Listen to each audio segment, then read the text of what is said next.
వి gold trusted gold buyers. మీరు తాకట్టు పెట్టిన బంగారాన్ని విడిపించి ఈ రోజు ఉన్న మార్కెట్ ధరకు కొనబడును.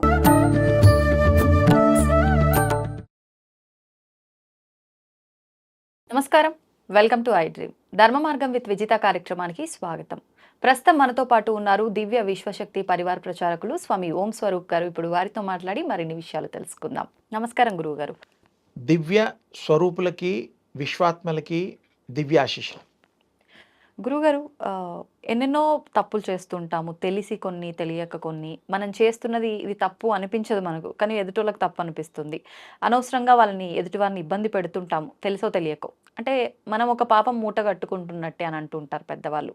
అయితే ఏదైనా తప్పు చేసినప్పుడు, ఎదుటివారిని మనం ఇబ్బంది పెట్టినప్పుడు, అరే నేను ఇబ్బంది పెట్టాల్సింది కాదు అని చెప్పి మనం పశ్చాత్తాపడ్డ సందర్భాలు కొన్ని ఉంటాయి. అలా పశ్చాత్తాపంతో పాపాలు తొలగిపోతాయా మనం చేసినవి? ఇది కూడా చాలా మంచి ప్రశ్న. ఎందుకంటే చాలామందికి అవగాహన అవసరం, తెలుసుకోవడం కూడా అవసరం. ఐ డ్రీమ్ వేదిక ద్వారా మా విజితమ్మ తల్లి మంచి ప్రశ్న అందరి కోసం వేసింది. చాలా సంతోషం. పశ్చాత్తాపం అనేటువంటిది మంచిది. ఆ పశ్చాత్తాపం పడటంతో పాపం పోదు. ఎందుకంటే ఎదుటివాడిని ఇబ్బంది పెట్టి, ఎదుటివాడిని హింసించి మనం సంతోషపడ్డా, లేకపోతే అసూయతో వాడిని ఇతరులని ఇబ్బంది కలిగే కార్యక్రమాలు ఏది చేసినా అయ్యో చేశానే సారీ అంటే సరిపోదు. అయ్యో నేను తప్పు చేశాను అని ఒప్పుకుంటే కూడా సరిపోదు. మరి ఎవరైతే ఈయన ఇబ్బంది పెడితే వాళ్ళకి ఏది నష్టం జరిగిందో, ఆస్తి పోగొట్టుకున్నారు, లేకపోతే వీడి మూలన్నా, వీడు చేసిన మూలన్నా వాడు జైలు పాలయ్యాడు, ఇలాంటివి కొన్ని ఉంటాయి. దెబ్బలు తగిలాయి, వస్తువులు పోయాయి వీడి మూలంగా. అప్పుడు వాళ్ళకి ఏవైతే పోగొట్టుకున్నారో సారీతో చెప్పడం కాదు, క్షమాభిక్ష అడగడంతో పాటు ఆ నష్టాన్ని వాళ్ళు భర్తీ చేయాలి. చేస్తే అప్పుడు ఆ పాపం పోవడానికి ఆస్కారం ఉంటుంది. ఆస్కారం మాత్రమే. మరి నువ్వు తెలిసి చేస్తే తప్పేగా. తెలియకుండా కొన్ని జరుగుతాయి. అవును, అదేదో అనుకుంటే ఏదో జరిగింది అంటూ ఉంటారు. దానికి క్షమా గుణం ఉంటుంది. ఇదేమో వాంటెడ్లీ చేయడం, వాంటెడ్లీ వాడి మీద అసూయ పెట్టడం, వాంటెడ్లీ వాడిని కొట్టించడం, కిడ్నాప్లు, ఇవన్నీ రకరకాలు ఉన్నాయి కదా, దొంగతనాలు. మరి అది తెలియకుండా చేస్తాడా వాడు? వాడే చిన్న బుడ్డాడా, 3 ఏళ్ల కొర్రాడా? మరి అలాంటప్పుడు తప్పేగా. అది నువ్వు ఏ పరిస్థితిలో చేసావు అవన్నీ వాడికి అనవసరం. నువ్వు చేసేది తప్పు, నీ వల్ల వాడు ఎఫెక్ట్ అయ్యాడు. ఎలాంటి శిక్షణ అవసరం అంటే, ఎదుటివాడిని వాడిని ఇబ్బంది పెట్టద్దు, మనం తప్పు చేయొద్దు, అందరం కలిసి సంతోషంగా, సౌభాగ్యంగా, సహజీవనంగా అందరం జీవించే ఉండేటువంటి మంచి నిర్ణయాలు సంఘంలో మనుషులు తీసుకోవాలి. కులాలకు అతీతంగా, మతాలకు అతీతంగా అందరూ ప్రేమ స్వరూపంగా ప్రేమను పంచుకుందాం, హృదయంలో పెంచుకుందాం. ఇప్పుడు మీరు అన్నట్టుగా అంటే ఏం చేస్తున్నాము అన్న స్పృహ లేకుండా అయితే చేయట్లేదు కదా, తెలిసే చేస్తున్నారు వాంటెడ్లీ. అంటే కొన్ని సందర్భాల్లో అనిపిస్తుంటుంది. ఫర్ ఎగ్జాంపుల్ నేనే అనుకోండి, ఈ క్షణంలో నేను అనుకుంటా, సరే ఆయన ఏమన్నా తప్పు చేసినా ఎందుకులే, ఆయన తెలుసుకుంటాడు, నేను ఎందుకు అనాలి అని చెప్పి కొన్నిసార్లు అనుకుంటా. మరి ఈ రోజుకి ఇప్పుడు మరుసటి రోజు అదే నేను నిన్న ఉన్నంత ఓపికగా ఈ రోజు ఉండను. అది నా పైన ఆహార ప్రభావమే కావచ్చు, పరిస్థితులు కావచ్చు, ఏదైనా కావచ్చు, నేను రియాక్ట్ అవుతా తన మీద. కానీ దానికి పశ్చాత్తాపం ఉంటుందా? అంటే ఇలా మానవ బుద్ధి ఉంటుంది కదా, అది చంచలం అంటారు కదా, తెలిసి తెలియక కావాలని కొన్నిసార్లు మనని మనం కంట్రోల్ చేసుకోలేక అరుస్తుంటాము. అట్లాంటప్పుడు అది మీరు అడిగిన దాంట్లో చాలా అంతరార్థం ఉంది. అలా కాకూడదు, అలా కాదమ్మా.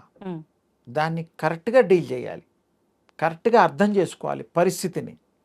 ఎదుటి వాళ్ళని ఎప్పుడు ఇబ్బంది పెట్టినా అది ఇబ్బందే.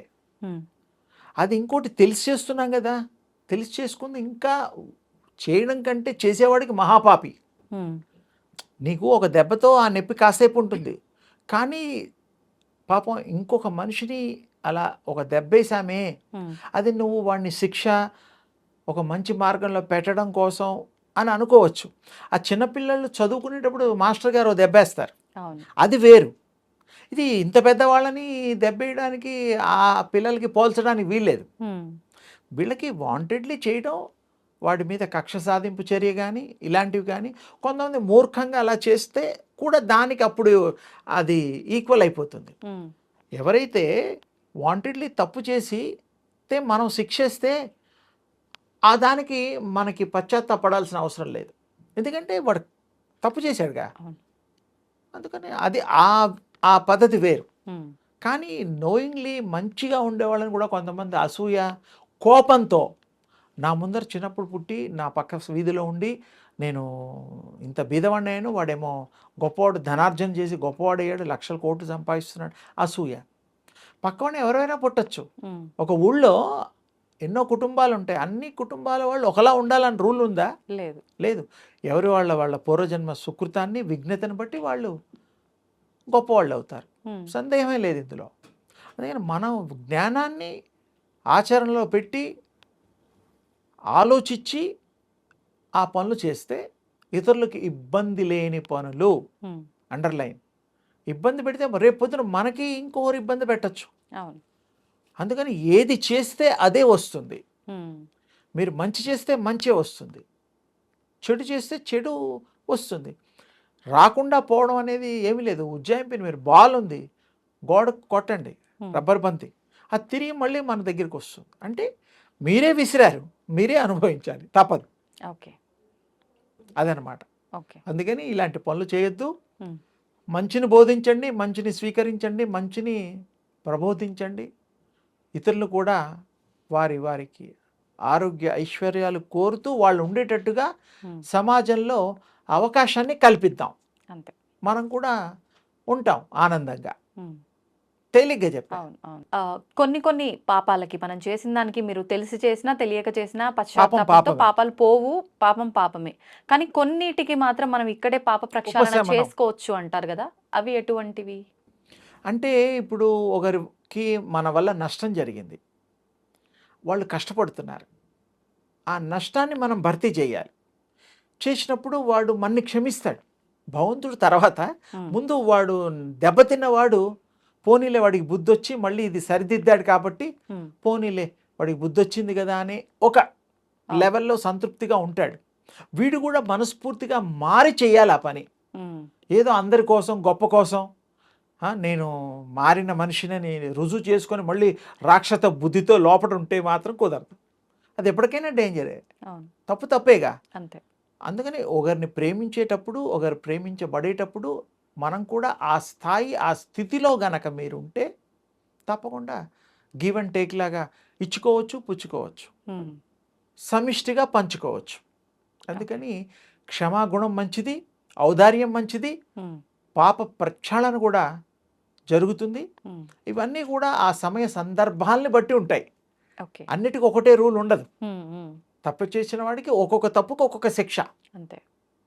అందరినీ లాఠీ పెట్టి కొట్టలేం కదా, కొట్టలేం. అందరినీ చెవులు మెలేయలేం కదా. ఉమ్, అలా ఓకే. అంటే దానికి కూడా వయస్సు, స్థాయి, పరిమితి చిన్న పిల్లల్ని అన్నీ క్షమించవచ్చు. చూసుకోవాలి. 5 ఏళ్ల పిల్లల్ని వాళ్ళకి ఏమి తెలియదు. ఇప్పుడు చిన్నపిల్లలు అంటే నాకు ఒకటి గుర్తొచ్చింది. మనం జన్మ తీసుకున్న తర్వాత ఎన్ని సంవత్సరాల నుంచి మనకి కర్మలు ప్రారంభం అవుతాయంటారు?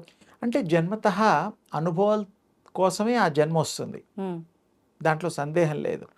ఇది కొంతమందికి 12 ఏళ్ల వరకు బాలారిష్టాలు అంటారు. ఉమ్, అరిష్టాలు అంటే కొన్ని ఇబ్బందులు పడడం గ్రహ సంబంధంగా, పుట్టుక టైమింగ్ దాన్ని బట్టి కూడా మనం చాలా మన వాడుకలో ఉన్నది.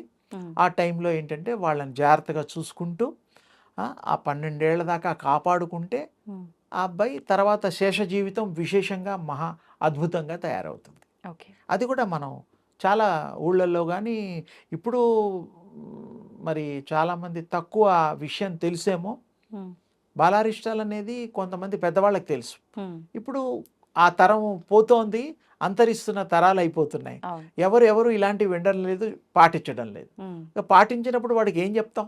చెప్పలేం, చెప్పినా అర్థం కాదు. ఉమ్, అంటే తేలిగ్గా చెప్పాం మీకు. అందుకని మనం పూర్వీకుల పెద్దల మాట వినాలి, సాంప్రదాయాల్ని గౌరవిద్దాం, ఆచరిద్దాం, అనుభవిద్దాం, నిజ జీవితంలో మనం ఆచరణలో పెడదాం. అంతే. బాగుంటుంది, అందరికీ శుభం కలుగుతుంది. ధన్యవాదాలు. అమ్మ శుభం తల్లి. దీన్ని తవ్వండి, తవ్వుతూనే శివలింగం. పరమాత్మకు జీవా సరే దాన్ని అట్లా కప్పేసేయండి, చూపించదండి. Krishna is there. మూర్తి పూజ కాదు, సాక్షాత్ బ్రజేంద్ర నందన భగవాన్ ఉన్నారు మూర్తులు. ఏమీ ఆశించకుండా ఆరాధించే వాళ్ళు కూడా ఉన్నారా ప్రభుజీ? నిజమైన భక్తి అంటే మనకు తెలియదు కాబట్టి